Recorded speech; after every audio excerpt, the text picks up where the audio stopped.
Hey folks, it's your main man E, and I'm here with Charlie. Charlie's a little pit bull mix, and he was becoming reactive at people and dogs when they walked by on the beach. And we saw that when he came in here, people would show up and he'd start barking and, wasn't really sure what was going on.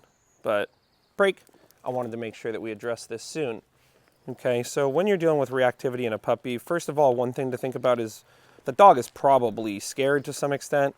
And so you always want to use food or some sort of positive reinforcement so the dog's not being scared, okay?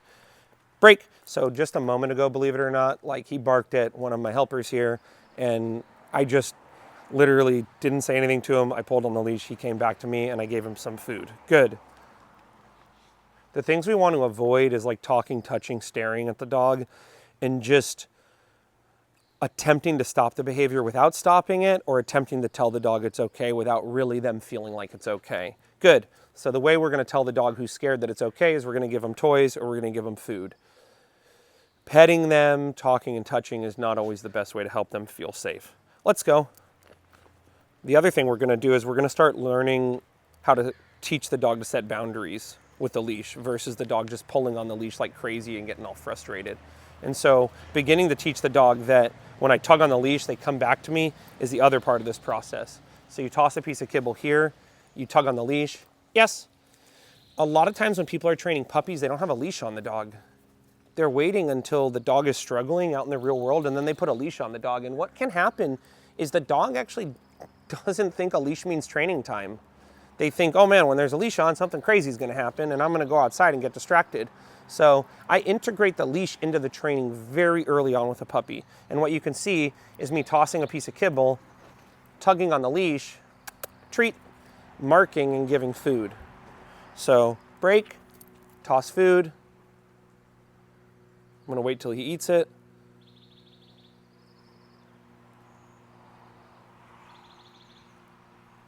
Treat, tug on the leash, he comes back, he gets food.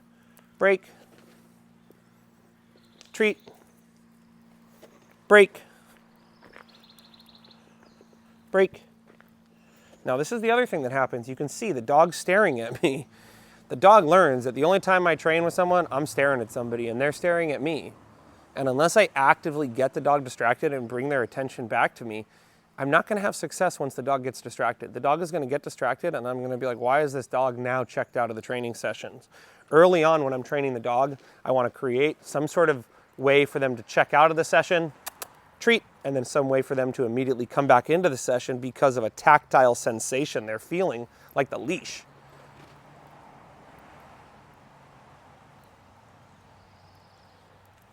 Treat, break, treat. So this is one of the best ways to address this reactivity early on, okay? You're gonna first of all treat, use food, use toys when the dog's scared, have them create a positive association between what's happening and what's happening. Like, oh, somebody's coming, I'm getting toys. Somebody's coming, I'm getting food. Okay, the second thing you want to do is use the leash in the training because this reactivity oftentimes is due to the leash restraining the dog. Break.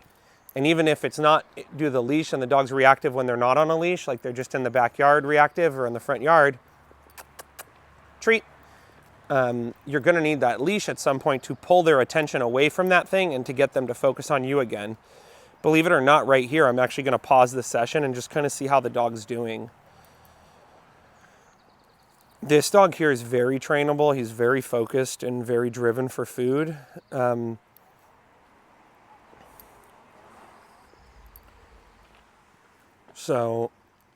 Which is great, but I still don't want to push the dog into a session for too long because he's just a really young dog. And what will happen is the dog will become like predicting the session so much, you'll think you're training them, but they're actually just guessing. They'll start going through the motions and you'll think, oh man, we're really working on sit. And I'm saying sit and he's doing sit. He's not actually listening to anything you're saying. He's just figured out, oh, here's what we're going to do right now. And if we keep doing the same thing, the dog's like, cool, I know what we're doing. And then you go in the real world and something real happens. And then all of a sudden the dog, like acts like they don't know anything. And so, good boy. We'll end the session here with him. Good. He's in a really good headspace. He still wants food. He's still doing good work.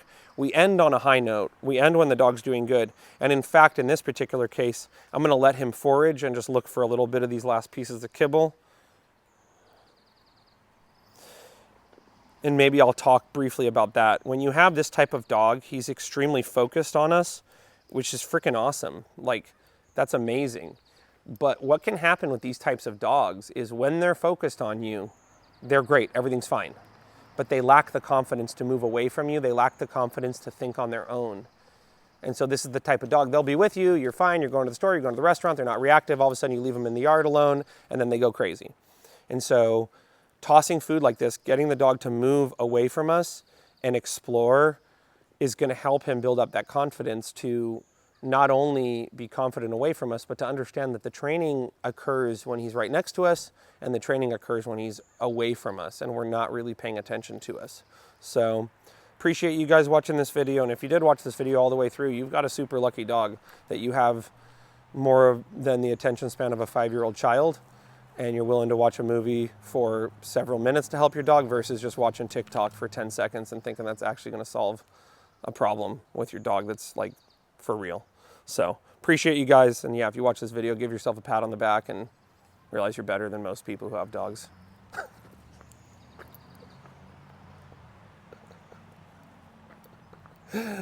So true though.